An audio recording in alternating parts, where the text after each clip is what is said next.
Hey guys, so I wanted to make a quick video on the iDoing head unit that I just installed in my 2019 WRX.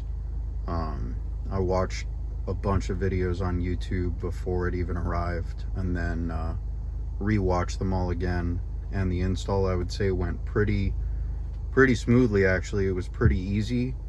But there were a couple things that I didn't see in most videos. Maybe it was mentioned here and there in some, that I wanted to talk about real quick, just in case it helps somebody else out who was in my situation too. So it's a 2019 WRX. It did not have the Harman Kardon system, and it did not have the Starlink box, the black box that a lot of videos refer to underneath. I thought it did. But when I went to pull the head unit out, I saw that it didn't, so that made it even easier. In terms of the install, I'm not going to go into how you actually take all of this stuff apart, because there's hours of videos on YouTube already that are showing that. But a couple things that I learned while I was doing it that aren't mentioned, that maybe some of it is obvious, maybe it's not, but like I said, I hope it helps somebody out. One is, when this is all taken apart, you have a main harness that comes with the unit that plugs into the back of it, and it, basically branches off into a bunch of other connectors that are literally all plug and play. Figuring out which one goes into what connector is pretty simple, because they really only fit one way. So you kind of just eye it out, and then if they fit together, they fit. One thing that threw me off, that I guess is obvious looking back on it, but just to mention it, is not all of the factory connectors that you unhook are going to go back into the iDoing head unit. There were like maybe 2 or 3, possibly even 4 connectors that didn't go back in. I'm assuming 2 of those are going to be the AUX port and the WSB that's back here, which I'll get to. But that threw me off at first, but actually everything has been working just fine. And I reached out to iDoing customer service, and they said it's completely normal as well. So if anybody was worried about that, don't be. The other thing is, for those bolts, a lot of people say how to get those bolts that are down here. There's one down on the driver's side, and all you need to do is pop this one panel off. I've seen other videos of people messing around with the airbag and pulling off this panel here, but you don't have to. There's a screw right down there. It's a Phillips head screw. You unscrew that, and then you can pry in here, and this panel just pops right off.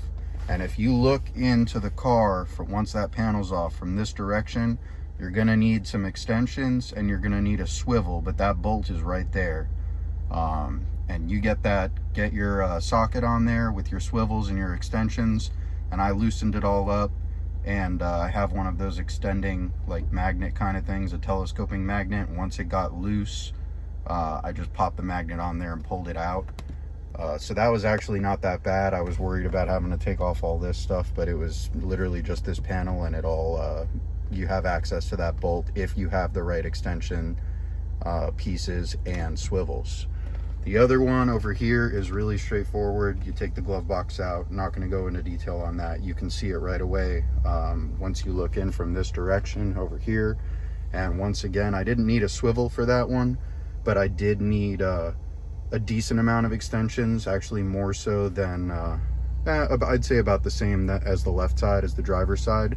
But once again, you just go in there, you pop that bolt off, and I got it with a magnet. So the other parts are, so for the USB ports that I touched on earlier, what I ended up doing was I bought like a USB extension, which is like a male USB on one end and a female on the other end, and I plugged that in to the existing. It comes with 3 USB ports. 2 of them are on the same harness, and 1 of them is on a separate harness, which I actually didn't even use the third one, because 2 is plenty for me.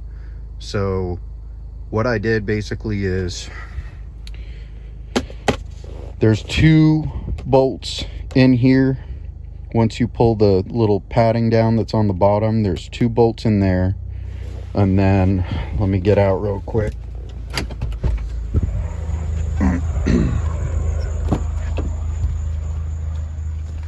And then this panel right here pops off, and there's a bolt to take off there.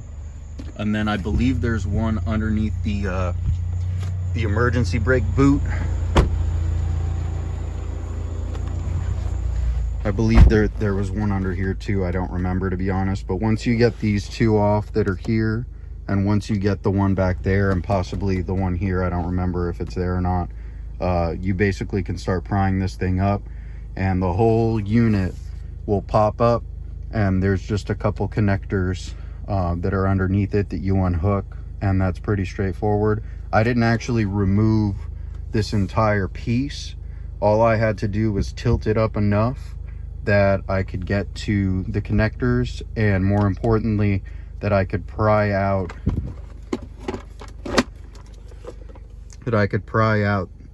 this part. So you can see what I did is I basically just took the extender that I had for the USB, I hooked it up because it didn't reach all the way back here, and then I just drilled out a little section and kind of dremeled it out, and then I used a hot glue gun to fix it in there. And that's honestly where I wanted it. I didn't want it anywhere else. I kind of got used to the USB ports being in here. At first I thought it was kind of stupid, but you get used to it after a while. So that's what I did with that. Just for those who are wondering, the USBs don't work anymore. I don't know about the aux, probably not, but the power outlet that's down here, you can kind of see it. That power outlet, that still has power to it. So that still works. So you have two. You have one up front and then one in your center console, which is nice. So basically that's what I did. Once you take this off right here, you can pass the USB. There's already a harness that's running over on this side, and I zip tied it about here, and then maybe once more. For this part, you pop off this panel, you take this bottom part off, and there's a screw somewhere. Forget exactly where it was, but it was down here. And basically you can just pry this up, and you don't need to take this whole piece off to have access to run that USB port. You can just pull the piece up enough that it's, you know, the boot is sitting up here on the reverse unlock, and you can just pass the USB right up through here, and it's actually super easy once you get all the panels off. It didn't take long at all, and my CarPlay has been working with it. It's been charging. I haven't had any issues with that so far. The USB was only like, I think 2 or 3 feet long. It was pretty short. It was just a small extension because the factory one only comes up to about in here when you run it the way that it needs to be ran. And then the other USB, I actually just ran it into the glove box. It's just hanging here. I didn't fix it down to anything. I'm probably really never going to use it, but if for some reason a passenger needs an extra charger, or for some reason other than that I just need to hook something else in, that's where it is, out of the way. And then the last thing that I wanted to touch on, which I kind of had problems with it in the beginning, and then I figured out the solution, at least that worked for me. So a lot of people, they complained, or they mentioned that when you're installing this back in, it's got some clips on it. It's got clips on the bottom that go into 2 tabs. It's got clips right around in this section on both sides, and then it's got a bunch of clips that kind of come up and they go into, you know, their counterparts that are in this plastic trim piece. So I tried from the bottom first, and I got the bottom ones in pretty good. I got the side ones in pretty good, but not fully. And the top, there was just a gap here. You could see all of those clips, and it was, I mean, it was a decent sized gap. It wasn't noticeable if you're just sitting in the car, in the seat, you know, sitting back in the seat, but if you're looking at it, you could tell, and I didn't like that. So the way that worked for me to get this in here like it is, which I mean, I think it looks pretty good. It's about as seated as it's going to get. And it's not going anywhere. I mean, it's firm, it's strong. But basically what I did is I actually started from the top, and I just got all the tabs that are in here lined up. Not all the way in so that they're sitting flush again, but lined up so that they're at least engaged with each other a little bit.